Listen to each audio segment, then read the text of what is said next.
अगर ये गुण आप में हैं तो प्रभु आपको अपने राज्य के लिए बुला रहा है। हर युग में, हर पीढ़ी में परमेश्वर ऐसे लोगों को खोजता है जिन्हें वह अपने कार्य के लिए चुन सके। वो भीड़ में से किसी महान व्यक्ति को नहीं ढूंढता, बल्कि वह ढूंढता है एक तैयार दिल।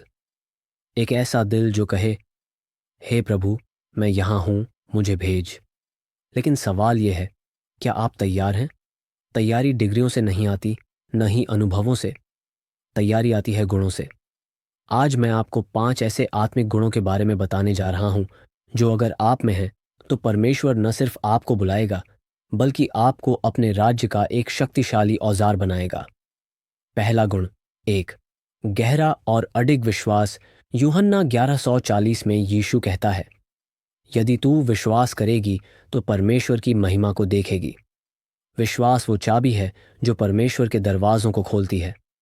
विश्वास वो शक्ति है जो शून्य में भी भविष्य देखती है।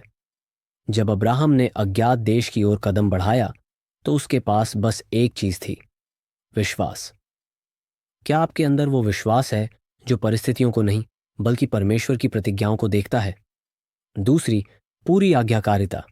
बिना शर्त, लूका 5 में जब पतरस ने रात भर मेहनत की थी और कुछ भी नहीं पकड़ा, फिर भी यीशु की एक बात पर उसने जाल डाला।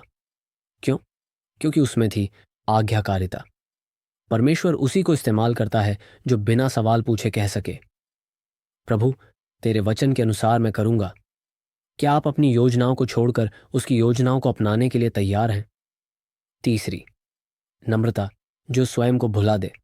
फिलिप्पियों 2:3 में लिखा है, विनम्रता से एक दूसरे को अपने से उत्तम समझो। जब दाऊद को राजा अभिषेक किया गया, वो अपने पिता की भेड़ें चरा रहा था। वो राजा बनने के योग्य इसीलिए था क्योंकि वो खुद को सबसे छोटा समझता था। परमेश्वर ऊंचाई में तभी उठाता है जब हम नीचाई में झुकते हैं। चौथी, गहराई से जुड़ा हुआ प्रार्थना में जीवन। प्रार्थना सिर्फ एक धार्मिक क्रिया नहीं है, ये परमेश्वर के साथ जीवित संबंध है। यीशु रात रात भर पहाड़ों पर प्रार्थना करता था। जब तक आप स्वर्ग से जुड़ते नहीं, आप पृथ्वी पर प्रभु का कार्य नहीं कर सकते। क्या आप ऐसे व्यक्ति हैं जो शांति में बैठकर उसकी आवाज को सुनना चाहता है, प्रार्थना में रोता है और उसकी उपस्थिति को ढूंढता है?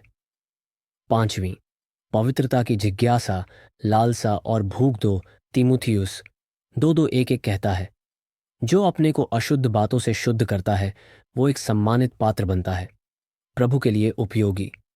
परमेश्वर पवित्र है और जो उसके लिए उपयोगी बनना चाहता है उसे भी पवित्र बनना होगा। पवित्रता का अर्थ यह नहीं कि आप गलती नहीं करते, बल्कि यह कि जब आप गिरते हैं तो दौड़कर प्रभु के पास लौटते हैं। क्या आपके अंदर वह आत्मिक भूख है जो कहे, हे प्रभु, मुझे पवित्र बना? अगर ये 5 गुण, विश्वास, आज्ञाकारिता, नम्रता, प्रार्थना और पवित्रता आप में हैं, या आप इनके लिए लालायित हैं, तो याद रखिए, आप परमेश्वर के बुलावे के द्वार पर खड़े हैं। वो आपको तैयार कर रहा है, वो आपको छांट रहा है। और फिर एक दिन जब दुनिया सो रही होगी, वो आपको बुलाएगा और कहेगा, मेरे राज्य के लिए उठ खड़ा हो, धीरे, आत्मिक कोमलता से।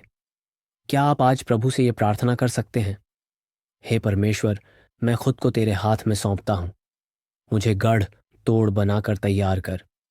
मेरे अंदर वो गुण पैदा कर जो तुझे प्रिय हैं, और जब तू बुलाए तो मैं कह सकूं, प्रभु, मैं तैयार हूं।